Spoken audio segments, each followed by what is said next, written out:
car enthusiasts, I have here the key to something that'll get the blood coursing through your veins. It belongs to the latest, punchiest sporting coupe from Ford's motorsport and design whiz kids in Essex.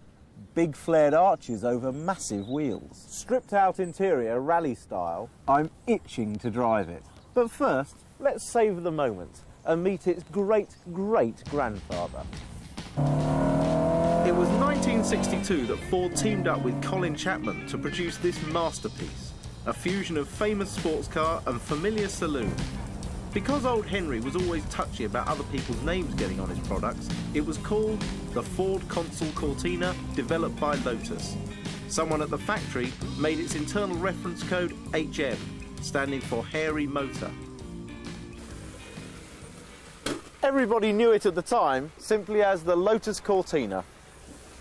Under the bonnet was a 1558cc twin-cam engine with 115 brake horsepower. Commonplace now, but then truly hot stuff, especially with a Lotus pedigree.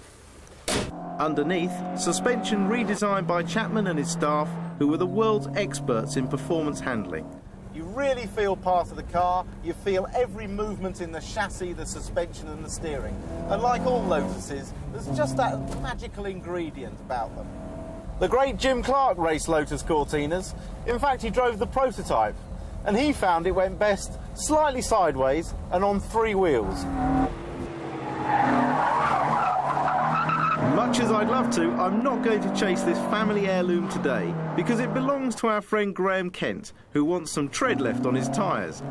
Take it as read, top speed was 116 miles an hour, 48 of them in first gear. 60 came up in 7.5 seconds.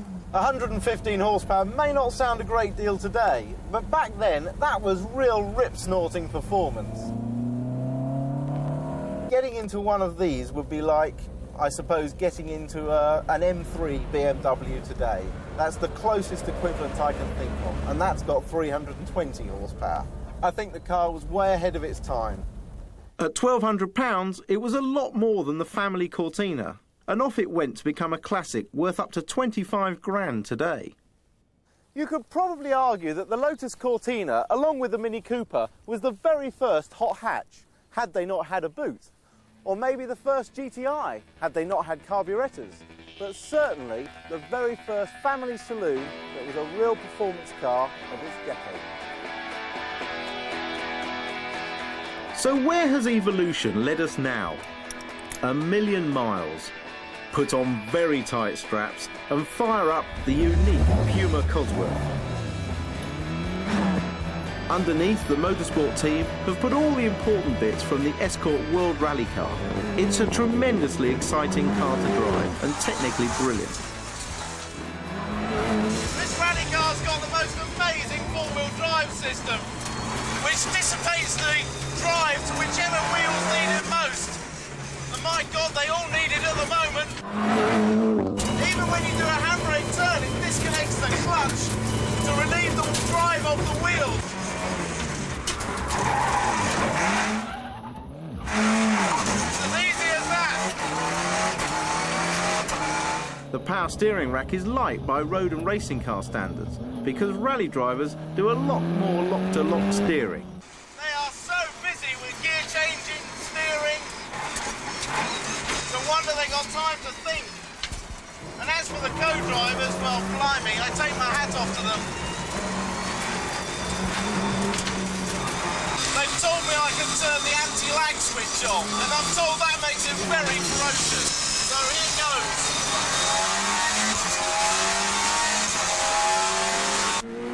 What it does is to pump fuel and air into the engine at a massive rate, so that you've got instant throttle response. And I mean instant. It means that whilst you can hit 60 in under 4 seconds, you've got even better punch in the mid-range.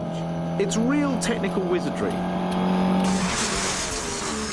have to change gear every second and a half or less.